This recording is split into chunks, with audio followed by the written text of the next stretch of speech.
Telangana Congress party के senior leader V Hanumantha Rao ने exit पोल को बकवास करार दिया है। उन्होंने कहा कि साबिक में एग्जिट पोल के खिलाफ भी नताइज आए हैं। 23 मई को हकीकत मंजर आम पर आ जाएगी। जनरली एग्जिट पोल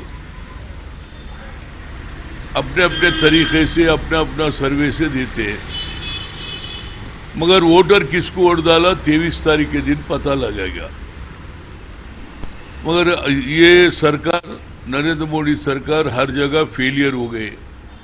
जो वादे करे 15 लाख हर एक के अकाउंट में जमा करने का, नौजवानों को साल को 2 करोड़ नौकरी देने का, और डिमोनेटाइजेशन और जीएसटी की वजह से लोग परेशान हैं। तो इसी वजह से हमारी उम्मीद है यूपीए की सरकार में आने का हम उम्मीद रखते हैं।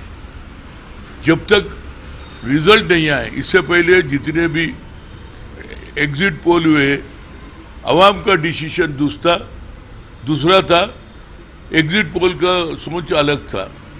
जब तक 23 तारीख के दिन रिजल्ट आएंगे, उसके बाद हकीकत लोगों को पता लगेगा एग्जिट पोल करेक्ट है या नहीं, तो एग्जिट पोल गलत नंबर दिए, ये पता लगेगा 23 तारीख के दिन। फिर बीजेपी लीडर राम माधव ने कहा है कि अजीम इत्तेहाद चुनाव से पहले ही फेल हो गया था। उन्होंने एग्जिट पोल पर कहा कि एग्जिट पोल भी वही कह रहा है जो हम कहते आ रहे हैं।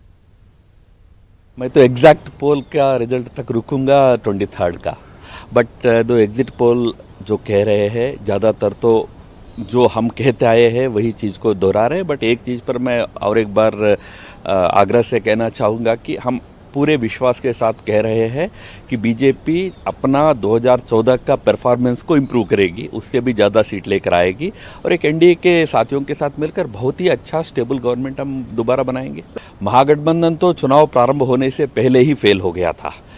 बहुत कोशिश पार्टियों ने किया एक महागठबंधन बनाने का। देश में एक स्टेट में भी महागठबंधन नहीं बना पाए।